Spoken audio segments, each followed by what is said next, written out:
Buenos días, profesor. Mi nombre es Fernando de Alba Díaz, del grupo 7M3 de la materia de interfaces y microcontroladores. Y este es mi video explicativo de cómo y qué es un circuito de muestra y retención. Primero que nada, ¿qué es un circuito de muestra y retención? Un circuito de muestra y retención, también conocido como SIH, es un dispositivo analógico que se utiliza para tomar el voltaje de una señal analógica que cambia constantemente y que bloquea su valor en un nivel estable durante un periodo mínimo de tiempo en particular. Estos circuitos son los dispositivos de memoria analógica básica. Normalmente se utiliza un convertidor analógico al digital para eliminar la diferencia entre la señal de entrada que puede dañar el proceso de cambio.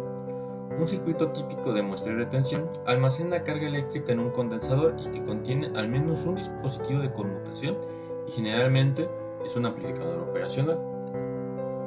Los circuitos de muestra y retención son un tipo de dispositivo analógico que capta y después congela la tensión de una señal analógica que varía continuamente durante un periodo determinado de tiempo.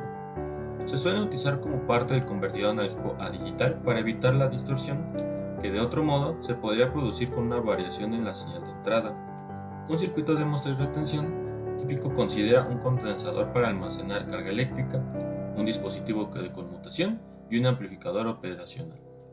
Los circuitos de muestra y retención se utilizan para mostrar una señal analógica en un instante dado, mantener el valor de muestra durante un tiempo como sea necesario. Los instantes de muestra y el tiempo de retención está determinado por una señal lógica de control y que en el intervalo de retención depende de la aplicación de la que distinta el circuito. La mayoría de los circuitos de muestra y retención utilizan un condensador para mantener la tensión de muestra. El interruptor controlador eléctricamente es el medidor para cargar rápidamente el condensador hasta que la tensión de muestra y luego suprimir la entrada de manera que el condensador pueda retener la tensión deseada. Tal circuito está representado como podemos ver en la imagen, donde el VA es la fuente analógica y RG su impedancia interna. La forma de donde ideales están representadas. El interruptor está cerrado mientras que la forma de onda lógica del controlador BC está en un nivel alto. Y en el supuesto que consiste que el tiempo RGC sea muy pequeña, la tensión de salida sugiere estrechamente a la tensión de entrada y será igual a ella en el instante en el que el circuito lógico de control está a un nivel bajo. Cuando abrimos el interruptor durante el intervalo de retención, mientras que la señal de control está a un nivel bajo, el interruptor está abierto y el condensador C mantendrá el último valor de la entrada. Idealmente, la salida se mantendrá constante en un valor durante todo el intervalo de retención.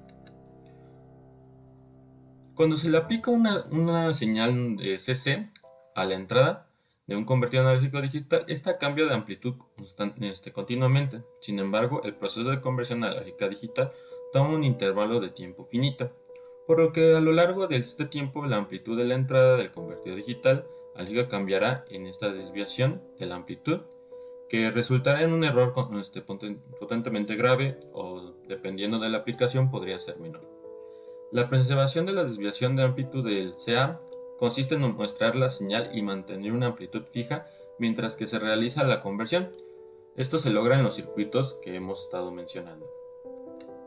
También otro factor que tenemos que tomar es el tiempo de adquisición, que es el tiempo que transcurre desde que cambia a modo de muestra hasta que el circuito comienza a restar la señal de entrada. Es una función del valor de capacitor de retención y la resistencia en serie del interruptor y la trayectoria de la señal. Cuando el modo vuelve a estar en espera, puede haber un retraso hasta que el dispositivo deje de rastrear la entrada y comience a mantener un valor. Este es el tiempo de apertura. El tiempo de apertura es una función de los retardos de programación de los conductores y del interruptor. Las incertidumbres o fluctuaciones de apertura es de variación en el tiempo de apertura debido a la variación de reloj y al ruido. El periodo de muestra más corto en un SH es la suma del tiempo de adquisición, el tiempo de apertura y el tiempo de asentamiento. La máxima tasa de muestreo posible es la recíproca de la suma del tiempo de adquisición, el tiempo de apertura y el tiempo de asentamiento. Mientras este es el modo de representación, el valor de retención del CH puede disminuir debido a la fuga de capacidad de retencia. Este incrementa y el voltaje se llama caída. Se devuelve el capacitor como una tasa de caída mínima por milivolts. Eso sería a grandes rasgos cómo funcionaría y cómo es que esta se puede llegar a utilizar. Sin más que decir por el momento, muchas gracias por su atención.